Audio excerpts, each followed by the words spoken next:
एवं विश्वसनीय खबरों के लिए देखते रहें अतुल्य भारत डेली न्यूज एजेंसी। नमस्कार, आप देख रहे हैं अतुल्य भारत डेली न्यूज एजेंसी और मैं हूं हेमलता नामदेव। खबरों का सिलसिला जारी है। सांसद संतोष पांडे को राजनांदगांव लोकसभा चुनाव हेतु पुनः प्रत्याशी बनाए जाने के पश्चात प्रथम बार कवर्धा आगमन पर कार्यकर्ताओं ने उत्साह पूर्वक डीजे, आतिशबाजी और फूल माला से उनका स्वागत किया। सांसद संतोष पांडे मीडिया से मुखातिब हुए, साथ ही उन्होंने केंद्रीय नेतृत्व का आभार जताया। देखें क्या कुछ कहा।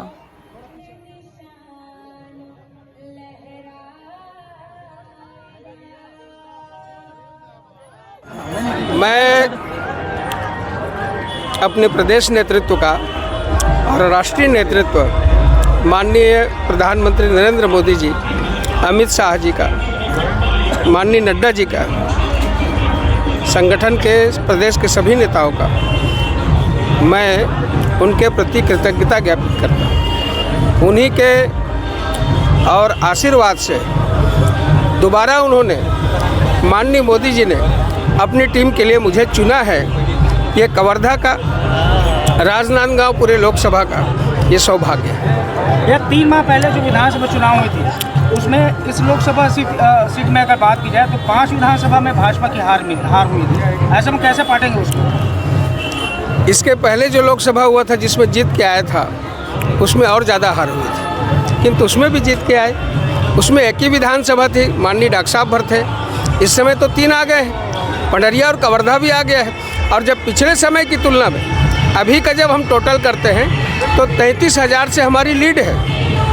और दूसरी बात मैं बताना चाहूँगा कि हमारा जो लोकसभा का चुनाव है, विधानसभा का चुनाव है, इसके मुद्दे हैं, ये डिफरेंट होता है और हमेशा लोकसभा राष्ट्रीय मुद्दों पे लड़ा जाता है। इस समय माननीय नरेंद्र मोदी जी के काम, यही हमारा चुनाव के मुद्दे और आधार होंगे।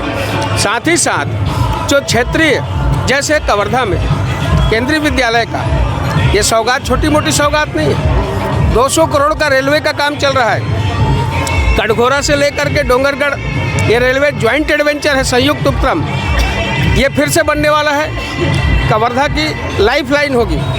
और 945 करोड़ का पहला सोलर पार्क लोकसभा राजनांदगांव को मिला, जो रेलवे को विद्युत देगी, जिसका उद्घाटन मोदी जी ने किया।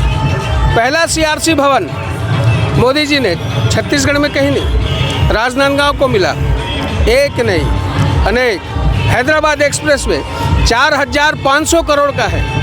रजेगांव लांजी से कुमारी तक के रोड 4,000 करोड़ का है। अनेक काम, मैं आवास को छोड़ दिया हूँ, नल जल को छोड़ दिया हूँ, अन्य और मुद्दों को छोड़ दिया हूँ। ये केवल मेरे क्षेत्र के काम है। एक काम रह गया है, उसको भी बता देता हूँ मैं, और भगवान की कृपा होगी। ये जो हमारा राजनांदगांव कवर्धा जो रोड है, इसके लिए भी गडकरी जी से बात हो गई है। आने वाले समय में भगवान की इच्छा से वो भी पूरा हो। पार्टी के कुछ बड़े नेता काफी नाराज है, जो दावेदारी कर रहे थे, उसको किस तरीके से मनाएंगे? ये भारतीय जनता पार्टी है साहब। भारतीय जनता पार्टी में सब एक साथ काम करते हैं।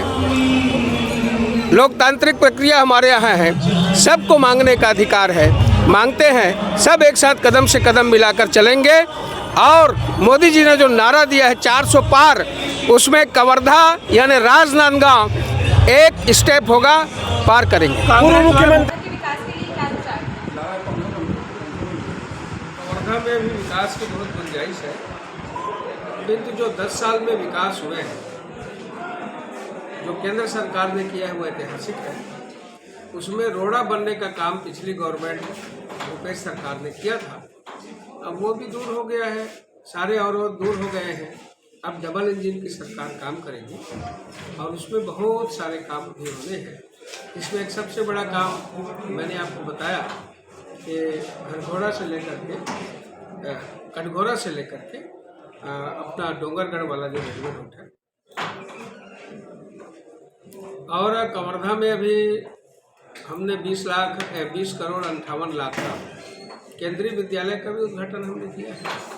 माननीय प्रधानमंत्री जी डायरेक्ट वर्चुअल उद्घाटन किया। और इसी प्रकार से नल जल के लिए, आवास के लिए अनेक योजनाएं इस प्रदेश में तो ये सब विकास की गंगा बहने लगी है।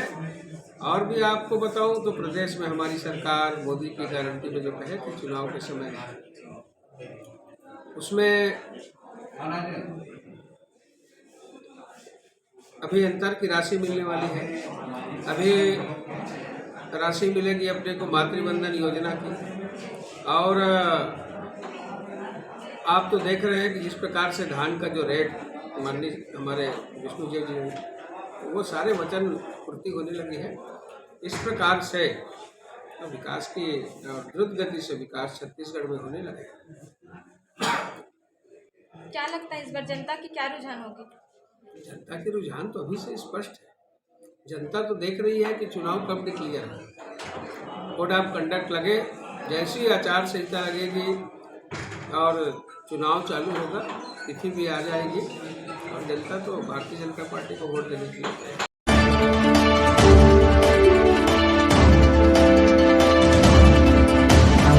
ताज़ा एवं विश्वसनीय खबरों के लिए देखते रहें अतुल्य भारत दिल्ली न्यूज एजेंसी।